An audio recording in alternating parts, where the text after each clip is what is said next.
So if you're learning a foreign language, you have to learn a lot of words. There's no way around it. You have to learn thousands of words. Now, there's a debate on how many words you need to know to be fluent. In my personal opinion, I want to learn 30,000 words, but you could probably get by with 10,000 words. Some people say even 5,000 or 8,000 words. But for me personally, I want to be able to understand every word in the books that I read. So I aim for 30,000, but you might get by with less depending on your goals. So let's just get right into it. Let's talk about how to learn words, how people learn vocabulary. So the first way is learning in context instead of isolation. Now, I don't know if you had this experience, but when I was in high school, I took Spanish. And I remember in the textbook, they had a bunch of lessons, and at the end of every lesson, they had a vocab list of about 20 words that were associated with a particular topic. I remember one of the topics was amusement parks. And actually, I still remember that one of the words was montaña rusa, which means roller coaster in Spanish. But the direct translation of montaña rusa is Russian mountain. And I actually looked this up, and the reason why Spanish says Russian mountain for roller coasters is because back when they were first making the roller coasters, they were inspired by the image of these ice slides on these very steep hills or mountains in Russia that Russian people would just slide down for fun. And I guess that image of people coming down a steep incline, that was similar to what they conceived roller coasters to be. So that's why they call roller coasters montaña rusa in Spanish. Now, I often wonder, even back then, I wondered, why are they teaching me the word roller coaster in my second year of Spanish? Surely there are better words that I could be learning, or more commonly used words. I don't think I've ever used the word montaña rusa in my life, and I've gone to Mexico and conducted business there, but it's just not a word that's come up because maybe I've never gone to an amusement park in Mexico.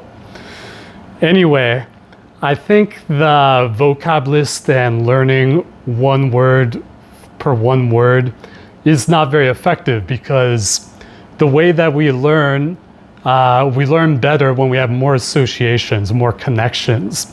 So when you learn in context, for example, if you have a story and you see a word that's unknown, you're going to have the other sentences around the word, which will give you clues as to how and why the word should be used.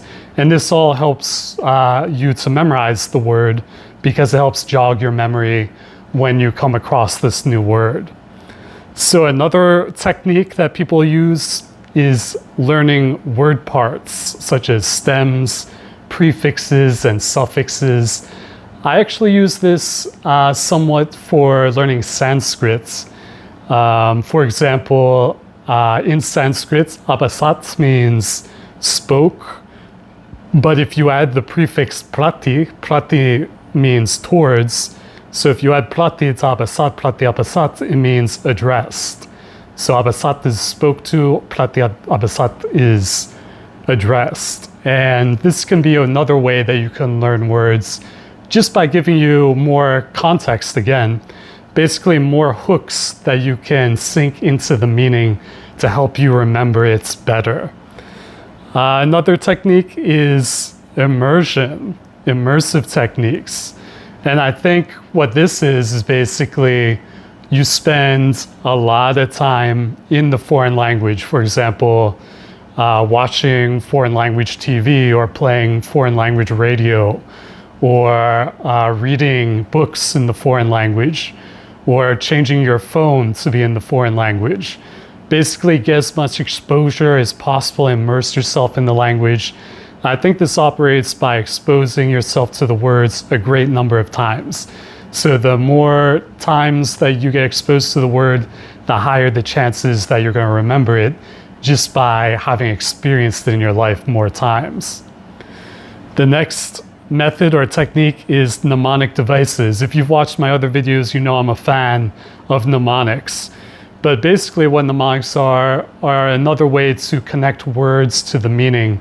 Basically, you take the sounds of the foreign language word and then you come up with a visual story to help you remember it. So for example, in Latin, the word for table is mensa.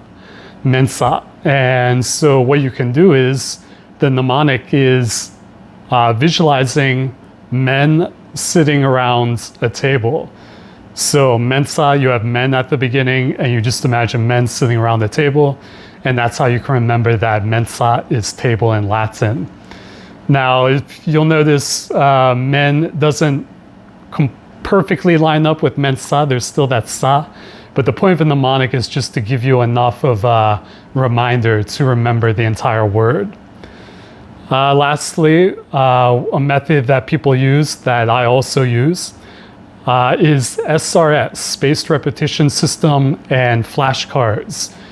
You might have heard of the program called Anki. This is a very popular SRS flashcard program.